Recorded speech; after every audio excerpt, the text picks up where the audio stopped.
சில அண்ணா அந்த டைலாக் கொஞ்சம் போடுங்க. என் கேரளா, என் பூமி, என் மலையாளி, நானும் മലയാളിന്ന് വിചാരിച്ചേ. പക്ഷെ ഒരു 4-5 ദിവസം മുമ്പ് ഞാൻ ഉണ്ണിമൂന്നിനെ വിളിച്ചു. ഫോൺ എടുത്തു. ഒരു സെക്കൻഡ് പോലെ ഞാൻ നിന്റെ അടുത്ത് ഒരു കാര്യം പറഞ്ഞു. ഞാൻ മലയാള സിനിമയിലെ ആരെയും പേടിച്ചില്ല, പക്ഷെ നിന്നെ പേടിച്ചിട്ടുണ്ട്. അറിവ് കെട്ട മുണ്ടമേ ടൊവിനെ എൻ തമ്പി കേൾക്കലാമേ കേൾക്കലേ, പൃഥ്വിരാജ് അടുത്ത സുഹൃത്ത് കേൾക്കലേ, നീ പൊട്ടനാ. ശരിക്കും ഞാൻ തോക്ക് കൊണ്ടുപോയിട്ടുണ്ടെങ്കിൽ ഞാൻ മലയാള സിനിമയിൽ ഉറപ്പായിട്ട് ഒരു വലിയ ഹിറ്റ് കൊടുത്തിരിക്കും. ബാലയുടെ ചില വാക്കുകളാണ് പലപ്പോഴും തെറ്റിദ്ധരിക്കുന്നത്. ഇപ്പൊ എനിക്ക് 600 കോടിയുടെ ആസ്തി ഉണ്ടെന്നൊക്കെ ചിലപ്പോൾ ബാല അല്ലല്ലേ, എനിക്കല്ല, കോകിലാക്കണ പറഞ്ഞിരിക്കുന്നത്. എനിക്ക് 250 കോടി പറഞ്ഞ പിന്നെ ആസ്തി ഉണ്ടോ ഈ കോകിലയ്ക്ക്? കോകില അച്ഛൻ എനിക്കും അച്ഛന്മാരിതാണ്. പക്ഷെ ഏജിനെ ബഹുമാനിക്കണം, അദ്ദേഹത്തിന്റെ പൊസിഷനെ ബഹുമാനിക്കണം.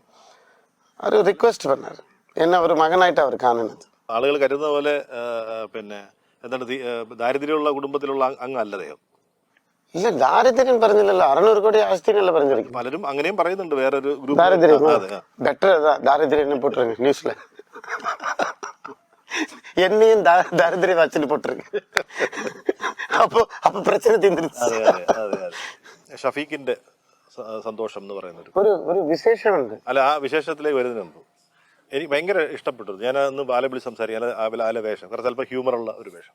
അതിനുശേഷം അങ്ങനെ ഹ്യൂമർ വേഷങ്ങൾക്ക് വേണ്ടി ആരെങ്കിലും ഒക്കെ വിളിച്ചിരുന്നു? ഒരു 4-5 ദിവസം മുമ്പ് ഞാൻ ഉണ്ണിമൂന്നിനെ വിളിച്ചു. ഫോൺ എടുത്തു. വളരെ സ്നേഹത്തോടെ സംസാരിച്ചു. പക്ഷെ ഇപ്പോഴും ഞാൻ ഒരേ ഒരു കാര്യമേ പറഞ്ഞു, തമ്പി ഇതും മനസ്സിൽ വെച്ചിക്കാതെ ഒന്ന് മനസ്സിനകത്ത് വെക്കേണ്ട സാർ. ഒന്നില്ലെങ്കിലും ഞാൻ ഹോസ്പിറ്റലിൽ കിടന്നപ്പോൾ എന്നെ കാണാൻ വന്നിരുന്നു. സ്ത്രീകളുടെ മുടി വളർച്ചയ്ക്കും ശക്തിക്കും അത്യാവശ്യമായ വൈറ്റമിൻ ഡിയാലും ഹെർബൽ ഈസ്ട്രജനാലും സമ്പുഷ്ടമായ ആദ്യത്തെ ഹെയർ എലിക്സർ മുടി കൊഴിച്ചിൽ നിയന്ത്രിക്കുന്നതിനോടൊപ്പം മുടി വളർച്ച കൂട്ടുന്നു. Amritveni hair elixir. ഒരു 10 മിനിറ്റ് നേരിട്ട് ഒറ്റയ്ക്കിരുന്ന് ഞാനും ഉണ്ണിയും ഈ ജന്മത്തിൽ തന്നെ കാണും. ഞാൻ പറയും കാര്യങ്ങൾ എന്തുകൊണ്ടാണ് സംഭവിച്ചത്. അത് എനിക്കും ഉണ്ണിക്കും മാത്രം ഇരുന്നാൽ മതി. എങ്കിലും അങ്ങനെ ഒരു സംഭവം അല്ല, അങ്ങനല്ല, ഞാൻ ആ വിഷയം ചെയ്യല്ല. എങ്കിലും ഇപ്പൊ ആലോചിക്കുമ്പോ ഇപ്പം കുറച്ചും കൂടി ഇതായിരുന്നു. சார் நான் சொல்லிட்டேனே, ஆட்டிடியூட் மாறிடுச்சு. யார் மேலேயும் தேசியம் இல்லை. ഉണ്ണിയോട് ഒരു 10 മിനിറ്റ് ഇരിക്കണം, നേരിട്ട് കാണണം. ഒരു 10 മിനിറ്റ് ഇരിക്കണം. അത് ദൈവം അന്ന സമയം തരും. അപ്പൊ ഉണ്ണി എന്ത് പറഞ്ഞു? അല്ല, ഇങ്ങനെ ചോദിച്ചില്ല. ഞാൻ പറഞ്ഞു വീട് വെച്ച് വീട്ടിലേക്ക് വരാൻ. അപ്പൊ അതെ, നമ്മള് ഈ പിന്നെ മാർക്കോ പടം റിലീസ് ആവുന്നുണ്ട് ഡിസംബറിലാണ്. അതെ, ഉഗ്രമായിട്ട് ഫൈറ്റ് ചെയ്തിട്ടുണ്ട് അതില്. அந்த படம் ஹிட் ஆகணும். അന്നൊരു വഴക്കുണ്ടായി. ആ വഴക്ക് നടക്കാൻ പാടില്ലാത്തതാണെന്ന്. சார் அதான் சொல்றேன், 10 മിനിറ്റ് ഞാൻ സംസാരിക്കണം. അതോടെ തീരും. തീർന്നു, അതെപ്പോഴോ തീർന്നു. ഞാൻ പറഞ്ഞു 4 ദിവസം മുന്നേ സംസാരിച്ചു. വാസ്തവത്തിൽ അത് നടന്നത് ശരിയായില്ലെന്നാണ് ഞാൻ ചോദിച്ചത്. ശരിയായോ? വേണ്ട സാർ, വിട്ടേ. അപ്പൊ എന്തായാലും നന്നായിരിക്കട്ടെ. ഉണ്ണിയുടെ മാർക്കോ പടം ഹിറ്റ് ആവണം. ഉണ്ണി ரொம்ப കഷ്ടപ്പെട്ടിருக்கான், ഫിസിക്കലി ரொம்ப കഷ്ടപ്പെട്ടിருக்கான். ബഹുമാനം തോന്നുന്നുണ്ട്, ഹിറ്റ് ആവണം. നായകനായിട്ടാണ് ബാല വരുന്നത്. കളഭം എടുക്കുമ്പോൾ നായകനായി ഒരുപാട് ചിത്രങ്ങൾ ചെയ്തിട്ടുണ്ട്. പിന്നെ ഒരു വില്ലൻ വേഷം എടുക്കുന്നു. ആ വില്ലൻ വേഷം എടുത്തത് ശരിയായി എന്നൊരു തോന്നലുണ്ട്. വില്ലൻ വേഷമാണ് എന്നുള്ളത്. അപ്പോൾ സുധിയെ ഞങ്ങൾക്ക് ആർക്കും മറക്കാൻ പറ്റില്ല. പുതിയ മുഖത്തിലെ സുധിയാണ് ഒരു പക്ഷേ പിന്നെ ബാലയുടെ കരിയറിന് തന്നെ ഭയങ്കര ചേഞ്ച് ഉണ്ടാക്കിയപ്പെടും. അങ്ങനെ ഒരു തീരുമാനം, അങ്ങനെ വില്ലൻ വേഷം എടുത്തത് തെറ്റായി പോയിരുന്നു? അങ്ങനെ ഒരിക്കലില്ല സാർ. ചില കാര്യങ്ങൾ ഞാൻ ജീവിതത്തിൽ ഞാൻ ആഗ്രഹിച്ച ഒന്നേ ഒന്ന്, ഞാൻ നല്ല നടനായിരിക്കണം. അപ്പൻ പറഞ്ഞത് ഫൈറ്റ് പടി, ഡാൻസ് പടി, ശരീരത്തെ നോക്ക്, ഗ്ലാമർ നോക്ക്, വെയിലത്ത് പോവാണെങ്കിൽ ക്രീം. ഇങ്ങനെയാണ് എന്നെ ട്രെയിൻ ചെയ്തത്. ഞാൻ ഫുള്ളി എക്യുപ്ഡ് ആയിരിക്കണം, പിന്നെ ദൈവം നോക്കണം. അപ്പം അങ്ങനെ ഒരു വില്ലൻ വേഷം എടുത്തത് ഇപ്പൊ ഞാൻ ഒരു ഫേസ്ബുക്കിൽ ഒരു പോസ്റ്റ് ഇട്ടിരുന്നു. അറിയാം, എന്റെ ശരീരം കുറച്ച് തടിച്ചു പോയി. ഞങ്ങൾക്ക് ഉണ്ടാ പരാതി, ആ തടി കുറയ്ക്കണം. കാരണം പണ്ടത്തെ ബാലെ 6 പാക്ക് ബാല ഇല്ല, ചില റെസ്ട്രിക്ഷൻസ് ഇருக்கு. ഇപ്പൊ இந்த கேமரா பாத்தீங்க இல்லையா, அது சிங்கிள் பார், இது டபுள் பார். இதெல்லாம் എക്സസൈസുക്കാக ഞാൻ பண்ணிருக்கேன். ഗ്രൗണ്ട് പഴയ പോലെ ഞങ്ങൾ കാണണം ബാലെ. ജനുവരിയിൽ ഇച്ചിരി ഉളപ്പുള്ള ആളാണ്, അറിയാം. ആ ഉളപ്പ് പാടില്ല. കാരണം 6 പാക്ക് ഉള്ള ബാലെ ഞാൻ കണ്ടെന്ന് പറഞ്ഞ ആൾക്കാർ 6 പാക്സ് എല്ലാം വേണം സാർ. എതുക്ക് 6 വേണ്ട, ആളെ പാക്സ് പടം ഓടാது സാർ. അത് അങ്ങനെയുള്ള ബാലെ ഞാൻ കണ്ടെന്ന് പറയാ. വരാം ജനുവരിയിൽ. ആ സുധീര കാര്യം പറഞ്ഞപ്പോഴാണ് അത് ഗംഭീരമായിട്ട് ഡാൻസ് ചെയ്യുന്നുണ്ട്. ഒരു സാധാരണ ഈ പ്രതിനായകന്മാർക്ക് അങ്ങനെ ഡാൻസ് ചെയ്യാനുള്ള അവസരമൊന്നും കിട്ടാറില്ല. അതിൽ നല്ല ഡാൻസ് ഒക്കെ ചെയ്തു. ഡാൻസ് പഠിച്ചിട്ടുണ്ടായിരുന്നു ശരിക്കും Bala? Dance, fight, professional kick boxing, horse riding, swimming, acting course, ഇത് സിലമ്പാട്ടം, ജിംനാസ്റ്റിക്സ് എല്ലാം പഠിപ്പിച്ചു എൻ്റെ സ്റ്റുഡിയോയിൽ. ഡാൻസ് ആരാ പഠിപ്പിച്ചു? ഡാൻസ് മാസ്റ്റർ ആയിരുന്നു ശിവശങ്കർ മാസ്റ്റർ. നല്ല മൂവ്മെന്റ് ആയിരുന്നു. എനിക്ക് ഓർമ്മയുണ്ട് ആ പുതിയമുഖം കഴിഞ്ഞ സമയത്ത് ഈ രാജുവിന്റെ ഇന്റർവ്യൂ എടുക്കുന്ന സമയത്ത് പറഞ്ഞിട്ടുണ്ടായിരുന്നു എനിക്ക് ഓപ്പോസിറ്റ് നിന്ന് അത് നല്ല ഗംഭീര ഫൈറ്റ് ആണ്. ദീപനെ ഓർക്കണം. ഞങ്ങള് തമ്മില് ഞാൻ ഒരു കാലഘട്ടത്ത് ആക്ച്വലി പണ്ട് അയ്യോ എതുവുമേ എനിക്ക് സംസാരിക്കാൻ പാടില്ല കേസ് നടക്കുന്നത്. ഒരു കാലഘട്ടത്ത് ഞാൻ തകർന്നിരിക്കുന്ന സമയത്ത് പൃഥ്വിരാജ് എന്നെ ഡ്രീംസ് ഹോട്ടലിൽ കൊണ്ടുപോയി. പൃഥ്വിരാജ് സിഗരറ്റ് വലിക്കത്തേ ഇല്ല. അന്ന് ഞാൻ സിഗരറ്റ് വലിക്കാറുണ്ട്. അപ്പോൾ ഒരു ബാൽക്കണിയിൽ നിൽക്കുകയാണെങ്കിൽ ഞാൻ സിഗരറ്റ് വലിക്കുന്നു. ഒരു സെക്കൻഡ് പോലെ ഞാൻ നിന്റെ അടുത്ത് ഒരു കാര്യം പറഞ്ഞു. ഞാൻ മലയാള സിനിമയിലെ ആരെയും പേടിച്ചില്ല, പക്ഷെ നിന്നെ പേടിച്ചിട്ടുണ്ട്. അതായത് ഗ്രോത്ത് ഓഫ് ഹൈറ്റിൽ അതൊരു ടൈം. ഇപ്പോഴും ഞാൻ പറയാണ്, அந்த വാക്കുകൾ ഇന്ന് വരെ ഞാൻ മറന്നിട്ടില്ല. എന്നെക്കുറിച്ച് എനിക്ക് നന്നായിട്ട് അറിയാം. ചിലത് അനുഭവിക്കേണ്ടത് ഞാൻ അനുഭവിച്ചു പോയി. അത് വിധി, കർമ്മ എന്നെ രക്ഷപ്പെടുത്തി. ഇപ്പോഴും കർമ്മയാണ് എന്നെ രക്ഷപ്പെടുത്തിക്കൊണ്ടിരിക്കുന്നത്. എൻ്റെ കണക്ക് കൂട്ടുകൾ ശരിയാണെങ്കിൽ, ജാതകം ശരി, ഞാൻ മലയാള സിനിമയിൽ ഉറപ്പായിട്ട് ഒരു വലിയ ഹിറ്റ് കൊടുത്തിരിക്കും. ഞങ്ങൾ അടുത്ത സംവിധായകൻ ഹിറ്റ് ലിസ്റ്റിന് ശേഷം ഞങ്ങൾ കണ്ടിട്ടില്ല. ഞാൻ ഡയറക്റ്റ് ചെയ്യാൻ പോകുന്നു. ഏത് പടം പറയാം. ആക്ച്വലി കങ്കുവ റിലീസായി. കങ്കുവ അത്രയും ഹിറ്റായില്ല. അതിന് മുമ്പ് ഡയറക്ടർ ഞാനായിരുന്നു. ஞானவேல்ராஜா പ്രൊഡക്ഷനിൽ. എനിക്കാണ് അഡ്വാൻസ് തന്നത്. அந்த புக்கிங் இருக்கு, ஒரு கோல்டன் புக். இந்த புக் எடுத்துடா. இதுதான் அந்த புக் சார். തമിഴ് വായിക്കാൻ അറിയോ? റിട്ടൺ ആൻഡ് ഡയറക്ഷൻ ബൈ ബാല. ശരി, എന്റെ മൊബൈലില് എന്നെ മൊബൈലിൽ വിളിക്കുമ്പോ എന്താ പറയുന്നത്? ഞാൻ വീവേൻ എന്ന് നിனைத்தாயோ അതാണ് ടൈറ്റിൽ. ക്യാപ്ഷൻ, എൻ ഇറുതി ആയുധം ഞാൻ, my last weapon is me, ചക്രവ്യൂഹം. ഇത് ബാല തന്നെ എഴുതിയാണ്. ഇതാണ് ശരിക്കും ഡയറക്ട് ചെയ്യാൻ ഇരുന്ന പടം എന്നാണോ? ഇനി ഡയറക്ട് ചെയ്യാനിരുന്ന പടം ഹായ് ചില കാരണങ്ങൾ കൊണ്ട് നടന്നില്ല. അപ്പോഴാണ് ചേട്ടൻ കങ്കുവ ഡയറക്ട് ചെയ്തത്. ആ പടം വലിയതായിട്ട് പോയില്ലെന്ന് തോന്നുന്നു. ബട്ട് എനിക്ക് ഇഷ്ടപ്പെട്ടു. ബട്ട് ആളുകൾ ഒരുപാട് വിമർശനങ്ങളും പൊളിറ്റിക്കലും. പിന്നെ പടം കണ്ടെന്ന നിലയിൽ ബാലയുടെ അഭിപ്രായം அந்த ஃப்ளாஷ்பேக் இருக்குல்ல சார், அது மட்டுமே ஸ்டோரியாக பண்ணியிருக்கேன். அது மதியாയിരുന്നു. 2024 ആവശ്യം ഇത്രേ ഉള്ളൂ. ഇപ്പൊ ബാഹുബലി കണ്ട്, ഇപ്പൊ RRR കണ്ട്, അത് മാത്രം ഒരു പടമായിരുന്നു. സൂപ്പർ ഡൂപ്പർ ആയിട്ടായിരുന്നു. തമിഴിലേന്നല്ല, മലയാള ഇന്ത്യൻ സിനിമയിൽ തന്നെ വളരെ പ്രൊമിനന്റ് ആയിട്ടുള്ള ഒരു ഡയറക്ടറാണ്, സഹോദരൻ കൂടിയായിട്ടുള്ളത്. പക്ഷെ വേണമെങ്കിൽ ഒരു നായക വേഷമൊക്കെ ചോദിച്ച് വാങ്ങിക്കാം ബാലയ്ക്ക്, എന്നെ ഒരു നായകനാക്കണം എന്ന് പറയാനുള്ള സ്വാതന്ത്ര്യമുണ്ട്. പക്ഷെ എന്തുകൊണ്ടാണ് ആ സ്വാതന്ത്ര്യം എടുക്കാത്തത്? വേണ്ട സാർ, എല്ലാം വേണ്ടാന്ന് പറയരുത്. ചിലത് വേണമെന്നൊക്കെ ചില തീരുമാനങ്ങൾ എടുക്കണം, എങ്കിലും നമുക്ക് മുന്നോട്ട് പോകാൻ പറ്റും. எனக்கு എൻ്റെ ചേട്ടനുக்கு ഒരു തർക്കം നടന്നിச்சு പണ്ട്. എൻ്റെ ചേട്ടൻ എൻ്റെ കയ്യിൽ என்ன ഡയലോഗ് എല്ലാം അടിക്കുന്നത്.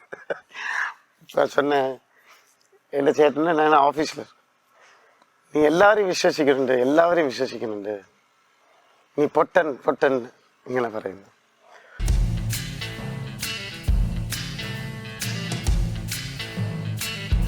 ചുങ്കത് ജ്വല്ലറി ലൈറ്റ് വെയ്റ്റ് ഗോൾഡിന്റെ ഏറ്റവും പുതിയ കളക്ഷൻ. നിനക്ക് ബുദ്ധി ഉണ്ടെന്നു ചോദിച്ചു. നിനക്ക് ബുദ്ധി ഉണ്ടെങ്കിൽ നീ നിന്നെ നോക്കിക്കോ. ഞാൻ പൊട്ടനല്ലേ, എന്നെ ദൈവം നോക്കുന്നു. മനസ്സിലായില്ലേ? അതേதான் இப்போ சொல்றேன். എന്നെ ദൈവം നോക്കും, എനിക്ക് വിശ്വാസമുണ്ട്, ഞാൻ നല്ല ഇരുപ്പേൻ, ഞാൻ രാജാവാ വാടുവേൻ. എങ്കിലും ചേട്ടനോട് പറഞ്ഞൂടെ എനിക്കൊരു വേഷം തരണമെന്ന് പറഞ്ഞൂടെ? നിർബന്ധമായിട്ട് എന്നെ ഒരു നായകനാക്കി സിനിമ ചെയ്യാണെന്ന് പറഞ്ഞൂടെ എന്നാ ചോദിക്കുന്നത്. കേൾക്കാൻ മാട്ടെ, അദ്ദേഹം വന്നാൽ ചെയ്യും. இப்ப எனக்கு கூட தான் மம்முட்டி சாட்டோட கேட்கலையே. டொவினோ என் தம்பி கேட்கலாமே, கேட்கலையே. പൃഥ്വിരാജ് അടുത്ത സുഹൃത്ത് കേൾക്കലേ. പക്ഷെ ഇങ്ങോട്ട് വന്നാൽ സ്വീകരിക്കും. അവർക്ക് മനസ്സിലാവണം. അല്ലെ, ഹിറ്റ് ലിസ്റ്റ് അവർ ആരായാലും ശരി, ബാല ജീവിതത്തില് ഇത്രയും കഷ്ടപ്പെട്ടത് കൊണ്ടാണ് കരിയറിലെ കോൺസെൻട്രേഷൻ മാറിപ്പോയത്. പിന്നെ മരണപ്പെട്ട് തിരുപ്പി വന്ന് ഗംഭീരമാ ഉட்காந்துருக்கு. അവർക്ക് മനസ്സിലാക്കി ബാലാവെ തിരിച്ചു കൊണ്ടുവരാനുള്ള ഒരു സന്മനസ് കാണിക്കേണ്ടത് അവരാണ്, ഞാനല്ല. അതെ അതെ. അപ്പൊ അവർക്കെല്ലാം സന്മനസ് ഉണ്ടാവട്ടെ. ബാലയുടെ ഒരുപാട് ഡയലോഗുകൾ ഇന്ന് സോഷ്യൽ മീഡിയയിലൊക്കെ ഭയങ്കര ഹിറ്റാണ്. ദിസ് ഈസ് റാങ് എന്നൊക്കെ പറയുന്ന ഒരുപാട് പേരെടുത്ത് ശരിക്കത് കേൾക്കുമ്പോൾ പിന്നെ എന്താണ് ഇതൊക്കെ സോഷ്യൽ മീഡിയയിൽ പല ട്രോളുകളായിട്ടും ഒക്കെ വരുമ്പോൾ. അല്ല സാർ, അത് എന്നെ തെരിയുമാ, ഒരാളെ ഇഷ്ടപ്പെട്ടാൽ എന്ത് പറഞ്ഞാലും അത് ഹിറ്റാവും. ഇഷ്ടമില്ലെങ്കിൽ നല്ലത് പറഞ്ഞാലും നിങ്ങൾ കൊക്കയിലിടും. മലയാളം ഭൂമിയില നിങ്ങൾ കൊക്കയിലിടും. എന്നെ നിങ്ങൾ എൻ്റെ ഭാഷയെ എന്താണെന്ന് അറിയില്ല. ഞാൻ എപ്പോഴും കോക്കിലെടുത്ത് പറയും, ഇവര് ആർക്കും എൻ ഭാഷയും മനസ്സിലാവുന്നില്ല, എൻ മനസ്സും മനസ്സിലാവുന്നില്ല. நான் என்னடி பாவம் பண்ண, இந்த பாஷையில எந்த உண்டு. இப்ப நான் ചോദിക്കട്ടെ, നീ പൊട്ടനാ? അപ്പൊ ഞാൻ പൊട്ടനാ? ഇതിൽ என்ன இருக்கு? നിങ്ങൾ ചിരിക്കുന്നുണ്ട്. അല്ല, അത് ഞാൻ എന്നെ സംബന്ധിച്ചോളം അത് എനിക്ക് കാഷ്വൽ. നിങ്ങൾ ചിരിക്കുന്നുണ്ട്. ഇതാ പറ, അവൻ ഭയങ്കര ചിരിക്കണ. ഞാൻ ചിരിക്കുന്ന ഈ ട്രോളുമായിട്ട് എന്നെ കണക്ട് ചെയ്യുന്നതുകൊണ്ടാണ്. സാധാരണ സംസാരിക്കുമ്പോഴല്ല ഈ ട്രോളുമായിട്ട്. ഒരു ദിവസം നമ്മൾ ഷഫീഖിന്റെ സന്തോഷം ചെയ്തുകൊണ്ടിരിക്കുമ്പോ அனூப் டைரக்டர் ரூம்ல வந்து, அப்போ வெயிட்டர் அந்த பொண்ணு ஒரு டைலாக் சொன்னேன், அறிவு கிட்ட முண்டவே. பித்தே தோசம் ஷூட்டிங். அப்போ சில அண்ணா அந்த டைலாக் கொஞ்சம் போடுங்க. அப்போ கேட்பேன், ഈ കണ്ണൂർ പോകறதுக்கு എളുപ്പം വഴി ഏതാ? അവൻ കേട്ട, നീ എങ്ങനെയാ പോകുന്നെ? ട്രെയിനില്. അറിവ് കെട്ട മുണ്ടമേ, ട്രെയിൻ കയറിയാ പോരെ, അവർ കൊണ്ടുപോയി വിടില്ലേ? ഷൊർണൂർ പോകാനുള്ള എളുപ്പ വഴി ഏതാ? നീ എങ്ങനെയാ പോകുന്നെ? ട്രെയിനില്. അറിവ് കെട്ട മുണ്ടമേ. അവിടെ ചേർന്നല്ലേ. ബാല ഒരുപാട് പേര് നന്നായിട്ട് അനുകരിക്കുന്നത്. ആ ഭരതിന്റെ ആയിട്ട്, ഭരതെന്നല്ലേ ആളുടെ പേര്? ആ പയ്യൻ ഭരത് കുമാറാ. കുറേ പേര്. ഇപ്പൊ ഒരു പയ്യൻ ഭയങ്കര ഹിറ്റായില്ലേ ഇന്ന് കണ്ണടയൊക്കെ വെച്ച്? അതെ അതെ അതെ. ഇത് ഇർഷാദ്.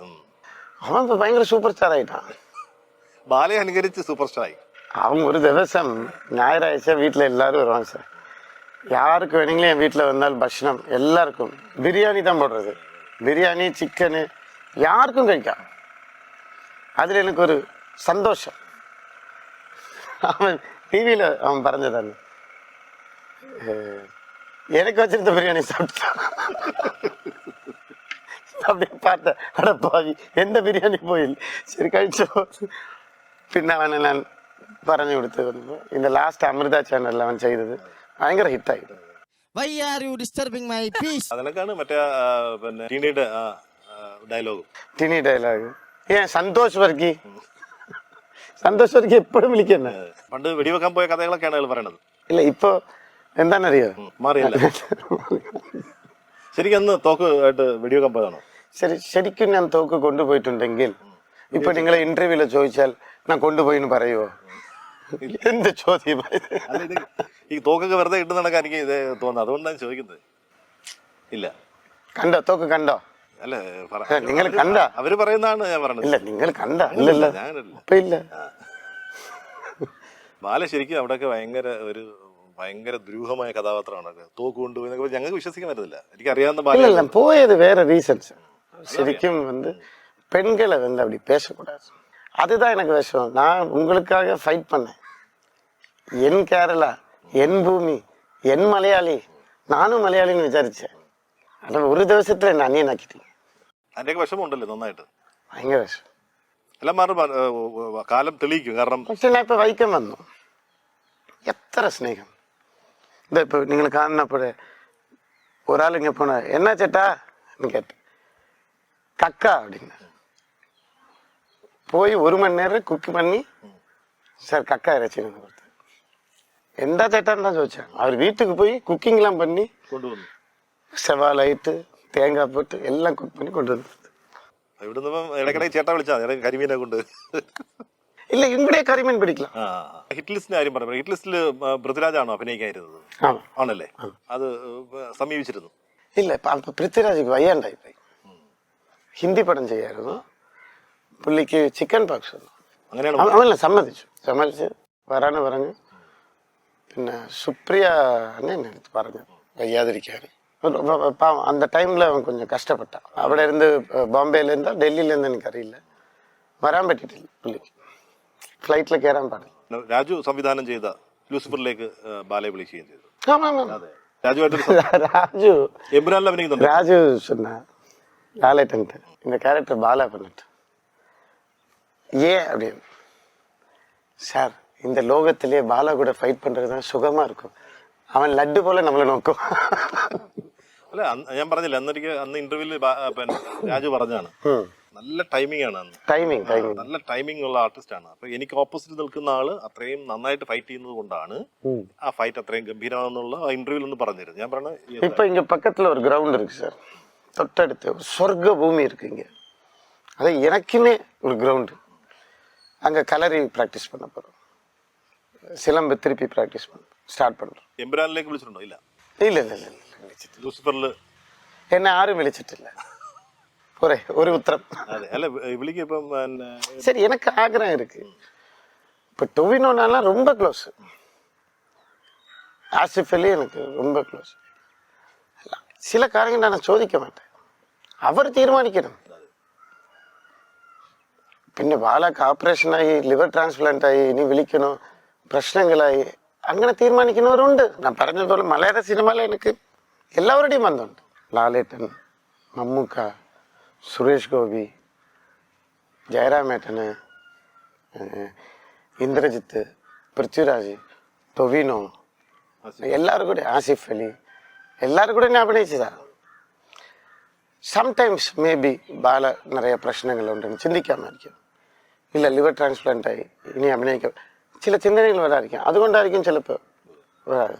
ബട്ട് അതൊന്നും ഇല്ല, അടിച്ച് കയറി ഞാൻ വന്നിരിക്കും. അടിച്ചു കയറി വാടാ മക്കളെ. ബിജു മേനോൻ ഭയങ്കര ക്ലോസ്, വിജയേട്ടൻ ഭയങ്കര രസമാണ്, എനിക്ക് ரொம்ப പിടിക്കും. സുരാജ് വെഞ്ഞാറുണ്ട്. ഞങ്ങൾ സെറ്റിൽ വർക്ക് ചെയ്യുമ്പോൾ പുള്ളി ഫുൾ ടൈം ഒരു 10 മണിക്കൂർ ഷൂട്ടിംഗ് ആണെങ്കിൽ എന്നെ പോലെ സംസാരിക്കും. എന്നെ കണ്ടാൽ എന്നെ പോലെ മിമിക്രി ചെയ്യും. ഒരു ദിവസം ബിജു മേനോൻ എന്നെ വിളിച്ച് പറഞ്ഞു, ബാല അതൊന്നുമില്ല, ഒന്നാമത് ഭയങ്കര ഇഷ്ടം. അത് കഴിഞ്ഞ് ബിജു മേനോനും തുടങ്ങി, ബിജു ചേട്ടനും എന്നെ പോലെ മിമിക്രി ചെയ്യാൻ തുടങ്ങി. അത് കഴിഞ്ഞിട്ടാണ് ഇപ്പോഴൊക്കെ മിമിക്രി ആർട്ടിസ്റ്റ് വന്നത്. എനിക്കൊന്ന് ബാലയുടെ ഇമിറ്റേറ്റ് ചെയ്യാൻ കുറച്ച് എളുപ്പമാണെന്ന് തോന്നുന്നു. എനിക്കറിയില്ല, ഞാൻ അല്ല അവർക്ക് എളുപ്പമാണെന്നോ എനിക്കറിയില്ല. ഈ ആരോഗ്യമൊക്കെ ഇപ്പം വീണ്ടെടുത്തു. ഞങ്ങൾക്ക് പ്രോമിസ് തന്നിട്ടുണ്ട് ജനുവരിയോടുകൂടി ശരീരമൊക്കെ ഒന്ന് ഇത് ചെയ്യും.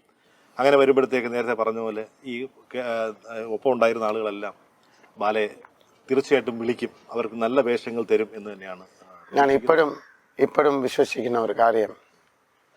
എൻ മനസ്സിൽ നിങ്ങൾ ചോദിച്ച ചോദ്യത്തിൽ ഏൻ ഇത്രയും പേര് ബന്ധമുണ്ട്. സ്വന്തം ചേട്ടനെ വലിയ ഡയറക്ടർ. എൻ മനസ്സിൽ ഒരേ ഒന്നുതാണ്, മരിച്ചു പോയ ആൾക്ക് ദൈവം ജീവൻ കൊടുക്കാൻ അറിയുവാണെങ്കിൽ ഒരു പടത്തിൽ ഒരേ പടത്തിൽ എന്നെ ഹിറ്റാക്കാനും ദൈവത്തിന് അറിയാം. അതിനുള്ള ഒരു സമയമുണ്ട്, അത് വരും, അടുത്ത വർഷം വന്നിരിക്കും. അതിന് കാത്തിരിക്കലാണ് ഞങ്ങളും. അപ്പം ഈ ചെറിയ സമയത്തിനുള്ളിൽ ഒരുപാട് വലിയ കാര്യങ്ങൾ പറഞ്ഞ ഇല്ല, ഞാൻ വേറെ ഒരു சொல்றேன். ക്യാൻ ചാനൽ തുടക്കം തൊട്ട് ഞാൻ കണ്ടിട്ടുണ്ട്. അന്ന് നിങ്ങൾ ആരും ഉണ്ടായിരുന്നില്ല. നാനാണ് പറയുന്ന അത്രയും പ്രശസ്തി കുമാരി അമ്മ വന്ന് ഞാൻ കഷ്ടപ്പെട്ടപ്പോൾ എൻ്റെ കൂടെ ഉണ്ടായിരുന്നവർ. ഇപ്പോഴും എനിക്ക് അത്രയും സ്നേഹമാണ്. അവിടെ നിന്ന് മാറി ഒരു സാഹചര്യത്തിൽ സിറ്റുവേഷനിൽ മാറി ക്യാൻ തുടങ്ങിയപ്പോൾ ഒന്നും ഉണ്ടായിരുന്നില്ല. പക്ഷേ ഇത്രയും കാലം കൊണ്ട് കഷ്ടപ്പെട്ട് എൻ്റെ ചാനലെ ഇത്രയും വലിയ രീതിയിലാക്കിയത് നിങ്ങളുടെ മിടുക്ക്, നിങ്ങളുടെ ടീമുക്കും എല്ലാവർക്കും എൻ്റെ വിഷസ്. നന്ദി.